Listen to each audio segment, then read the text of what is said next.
સીતારામ, સદેવીદાસ, જય મહામર, જય શ્રી કૃષ્ણ. નામ તો મેં હજી પૂછ્યું નથી. હિરલબેન અને આશીષભાઈ.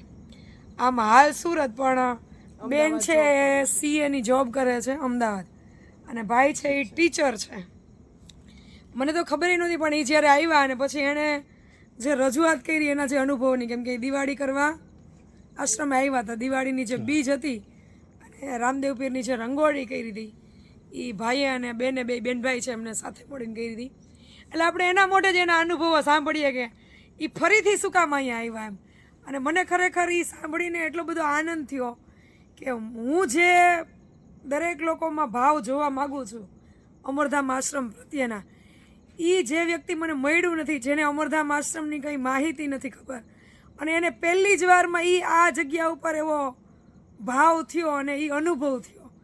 અને એવા તો કેટલાય જીવોને થતા હશે કે જે બોલતા નહીં હોય, તો એ બોલે તો આપણને ખબર પડે કે ખરેખર અમરધામ આશ્રમની આ પવિત્ર ભૂમિ છે એ કેટલી અંશે પવિત્ર હશે કે જેને જોયા નથી, જેને મળ્યા નથી, જેની જીવનની આપણને ખબર નથી, એ લોકોને મને જે અનુભવ થાય છે એવા જ અનુભવ એને અહીંયા થાય છે એમ.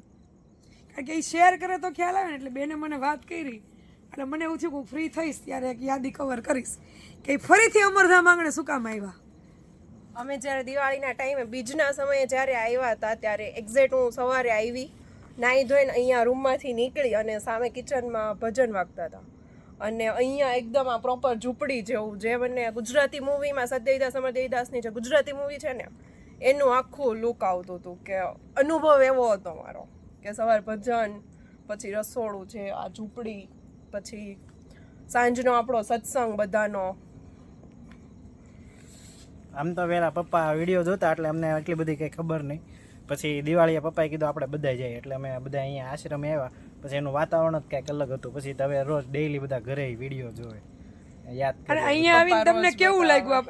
એ લોકો પછી એવું કહેતા હતા મને બેન કે મારી પાસે 2 દિવસની રજાનો સમય હતો ને, તો મેં એવું વિચાર્યું કે 2 દિવસ મારે ક્યાંય નથી જવું, મારે અહીંયા જ જવું છે. અને ભાઈને મેં આજે પૂછ્યું ઘરે જઈને ગમશે, તો કે ગમશે તો ખરા, પણ વારંવાર અહીંયા આવવાનો ચાન્સ મળે ને એ અમે ગોતશું એમ.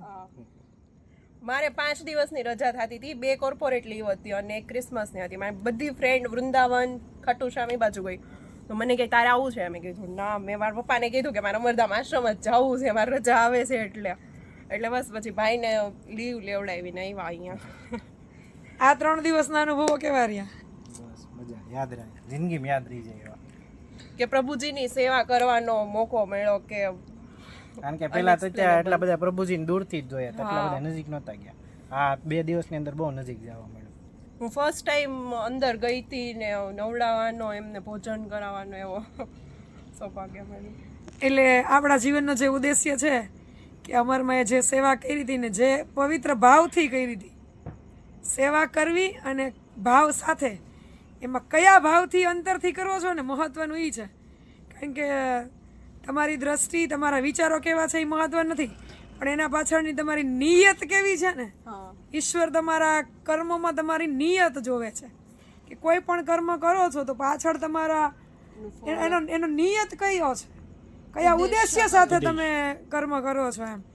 એટલે દરેક લોકોને નિસ્વાર્થ ભાવે અહીંયા કોર્પોરેટ લેવલનું વ્યક્તિ હોય, જોબ કરતો વ્યક્તિ હોય કે મજૂરી કરતો વ્યક્તિ હોય, દરેકનો ભાવ જ્યાં એક થાય છે ને એ મહત્વનું છે. અને એ પણ કેવું કે એકાબીજાને કીધા વગર જે મારા હૃદયમાં ભાવ પ્રગટ થાય છે એવી જ વિચારધારા, એવો જ અનુભવ અને એવો જ કર્મ કરવાનો ભાવ જ્યારે દરેકમાં પ્રગટ થતો હોય તો આપણા અંતરાત્માથી એવું કહી શકાય કે ઈશ્વર અહીંયા સાક્ષાત બિરાજમાન છે. બરાબર? એટલે ખૂબ ખૂબ આભાર. હિરલબેન એના જીવનમાં ખૂબ પ્રગતિ કરે, ભાઈ આશીષભાઈ પણ એમના જીવનમાં ખૂબ પ્રગતિ કરે, અને જ્યાં જ્યાં એમનો આત્મા રાજી થાય ત્યાં સેવાના કાર્યમાં સહયોગી બને. એમના આખા પરિવારે પ્રભુજી માટે 2 વખત અડદિયાની પણ પ્રસાદી મોકલી છે.